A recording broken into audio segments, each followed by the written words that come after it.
নমস্কার, রান্নাঘরের মহারানীতে তোমাদের সবাইকে স্বাগত। আজকে তোমাদেরকে দেখাবো চিকেনের একটা সুন্দর রেসিপি।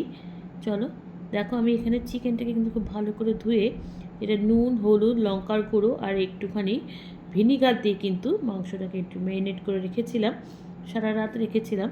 আর কি কি নিয়েছি দেখো, এখানে আর পেঁয়াজ, রসুন, এ তো যে মাছ বলছি, মাংসে অবশ্যই দরকার।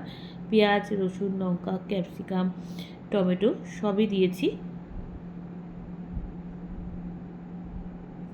আচ্ছা, যে আমি যে পেঁয়াজ, রসুন, টমেটো, আদা, লঙ্কা সমস্ত কিছুকে এটা দেখো কড়াইতে গরম জলের মধ্যে একটু ভাপিয়ে নেব। এর সাথে দিয়ে দিচ্ছি তো তেজপাতা আর গোলমরিচ, গোটা গোলমরিচ দেবো।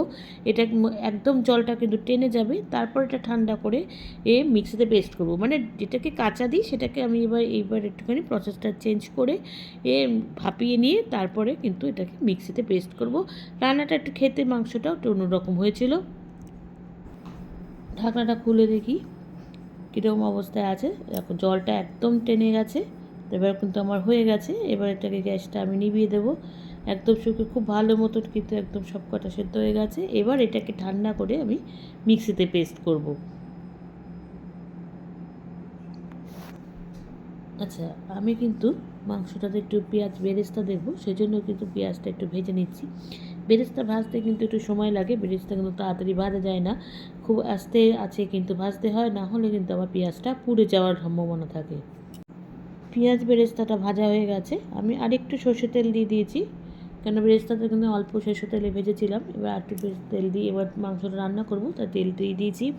আচ্ছা, এবার প্রথমে কিন্তু আমি মাংসগুলোকে একটু হালকা ভেজে নেব, কেন মাংস একটু ভেজে নিয়ে যতই আমরা লেবু দিয়ে যাই দিই, মাংস একটু ভেজে নিলে কিন্তু মাংসটা থেকে এটা আষ্টে গন্ধ ছাড়ে, সেটা ছাড়ে না।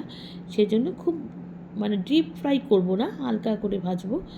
ভেজে দেখো দিয়ে দিয়েছি মাংসগুলো, একটু এপিট ওপিট করে তারপরে কিন্তু একটু যে রঙটা ধরবে তখন এটা তুলে নেব। আচ্ছা, একবার কিন্তু মাংসটা ভাজা হয়ে গেছে, একদম কিন্তু এপিট ওপিট করে একটু লাল লাল হয়েছে, তারপরে কিন্তু এবার তুলে নিচ্ছি। এবার এই মাংসটা তুলে নিয়ে এরপর আরেকবার দিয়ে দেবো, তাহলে কিন্তু মাংসটা ভাজা হয়ে যাবে। এবার চলো আস্তে ধীরে ধীরে তুলে নিচ্ছি।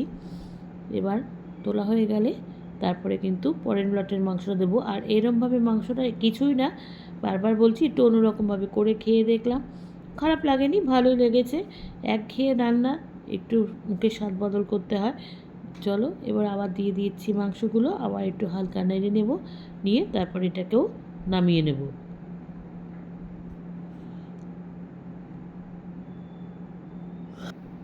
মাংসটা আমাদের ভাজা হয়ে গেছে, আর তেল দিইনি, ওই তেলেই কিন্তু এবার যে মশলাগুলো আমি যে পেঁয়াজ রসুনটা যেটা ভেজে রেখে সেদ্ধ করে রেখেছিলাম সেটাকে কিন্তু মিক্সিতে পেস্ট করে নিয়েছি। এবার কিন্তু মশলাটা খুব ভালো করে কষানোর পালা, তাহলে কিন্তু মাংস রান্না করতে সময় লাগে না। আমি একদম মিক্সিটা ধুয়ে একটু জল দিয়ে দিয়েছি। আচ্ছা, এবার মশলাটা কষবে, তার আগে চলো এখানে একটু নুন, যেগুলো আমরা গুঁড়ো মশলা ব্যবহার করি, নুন দেব, হলুদ দেব, আর কাশ্মীরি লঙ্কার গুঁড়ো দেবো, দিয়ে এটাকে কিন্তু এবার খুব ভালো করে মেশাবো। তার কারণে মাংসটা যেহেতু একটু ভাজা আছে সেই জন্য দিয়ে দিয়েছি। এবার আস্তে আস্তে এবার এটাকে খুব ভালো করে মিশিয়ে নেব, তাহলে কিন্তু মাংসটা কষতে সময় লাগবে না। এই মশলাটা কষিয়ে নিলে কিন্তু মাংস রান্না করতে সময় লাগে না। আচ্ছা, মশলাটা কিন্তু কষিয়ে নিয়েছি, আমি এখানে আলুটা দিচ্ছি। আলু কিন্তু আমি আগে একটু ভেজে রেখেছিলাম, সেটা তোমাদের সাথে ভিডিওটা আর দেখানো হয়নি।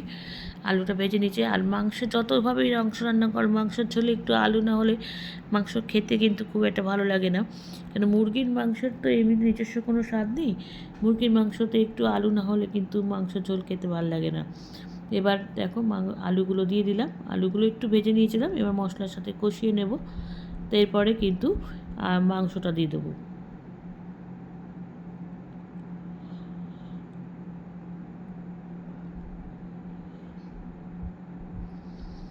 মাংসগুলো দিয়ে দিচ্ছি, মাংসগুলো দিয়ে এবার মাংসগুলোকে কষিয়ে নেব।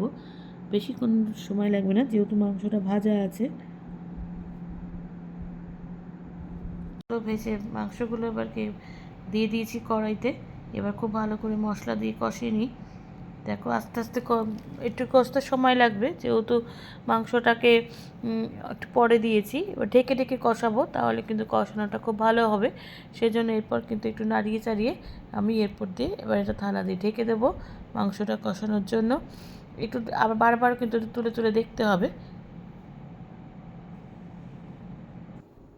থালাটা তুলে এবার দেখি কতটা হয়েছে, কতটা কষে গেছে। দেখ পুরো মাংসটা কিন্তু কষে গেছে, মাংস থেকে মশলা থেকে কিন্তু তেলও ছাড়তে শুরু করে দিয়েছে।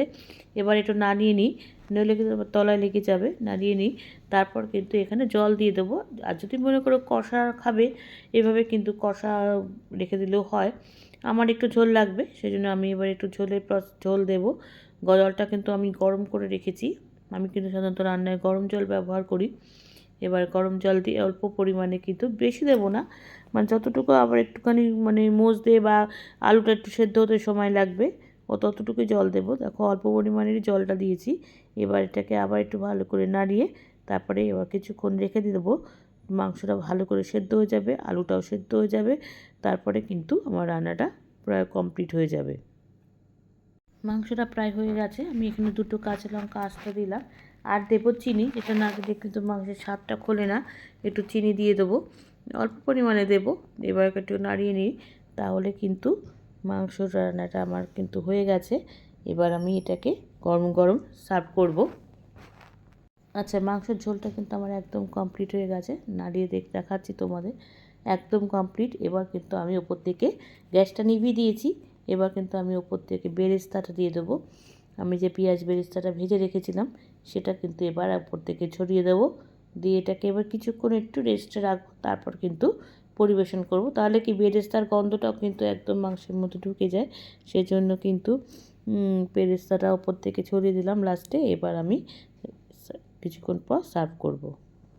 হয়ে গেছে আমার একদম একটু অভিনবভাবে করেছি মশলার চিকেন। তোমরা কিন্তু বাড়িতে সবাই ট্রাই করো, করে আমাকে জানিও লাইক, কমেন্টস আর শেয়ারের মাধ্যমে। তোমরা যারা আমার চ্যানেলটাকে সাবস্ক্রাইব করে আমার সঙ্গে রয়েছো, তাদের জন্য রয়েছে অসংখ্য অসংখ্য ধন্যবাদ।